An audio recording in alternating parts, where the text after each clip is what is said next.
Sungguh berharga bahwa kita mengenal Tuhan dengan benar dan menerima Tuhan. Meskipun itu benar-benar berharga, orang terkadang memperlakukannya seolah-olah tidak ada nilainya.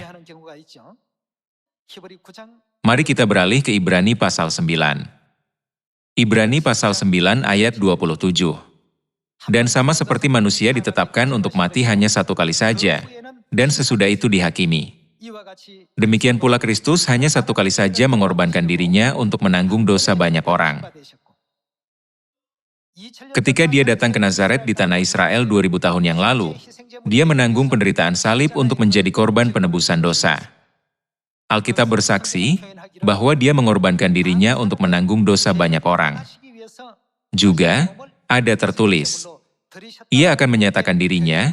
Berapa kali dia akan menyatakan diri? Sekali lagi, yaitu kedua kali, tanpa menanggung dosa untuk menganugerahkan keselamatan kepada mereka yang menantikan dia. Alkitab menubuatkan hal ini. Lalu, bukankah ungkapan sekali lagi pada akhirnya berarti bahwa dia akan datang sebagai manusia untuk kedua kali?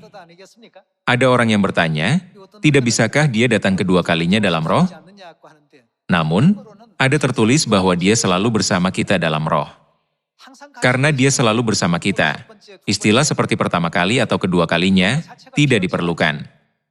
Jika demikian, ketika dia datang ke bumi ini untuk kedua kalinya, haruskah kita berpihak pada mereka yang mengambil sikap bermusuhan dan memfitnahnya pada kedatangannya yang pertama dengan mengatakan, sekalipun hanya seorang manusia saja, menyamakan dirimu dengan Allah? Bukankah kita harus berusaha untuk mengenal dan menerima Tuhan? Itulah yang harus kita upayakan. Bahkan ketika dia datang ke bumi ini dalam tubuh, ada bagian dari identitasnya yang tidak dapat disembunyikan.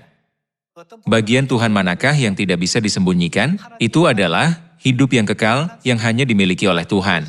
Bukan? Itu bukan sesuatu yang bisa dimiliki sembarang orang.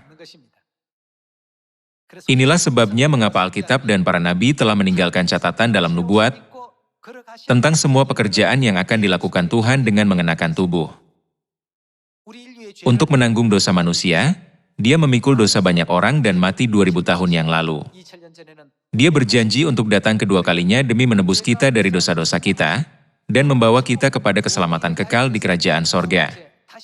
Bukankah kita harus siap untuk menyambut dan menerima dia ketika dia datang untuk kedua kalinya? Banyak orang berkata, bagaimana mungkin manusia biasa menjadi Tuhan?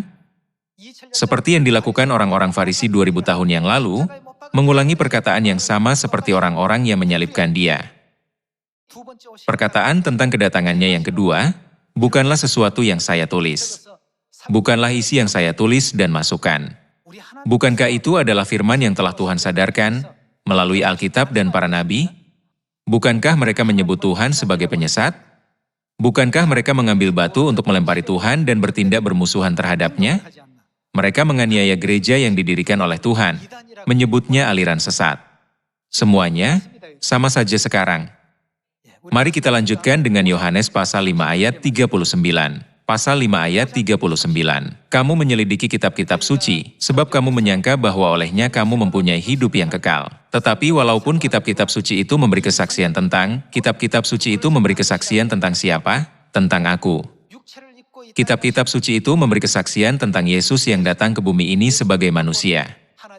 Karena Yesus pada dasarnya adalah Tuhan itu sendiri. Apa yang dia katakan harus kita lihat. Jika kita ingin tahu tentang Tuhan, dia menyuruh kita untuk menegaskan Tuhan melalui Alkitab. Alkitab adalah catatan yang diberikan Tuhan untuk membuktikan dan bersaksi tentang Tuhan. Itu adalah firman Tuhan yang kudus.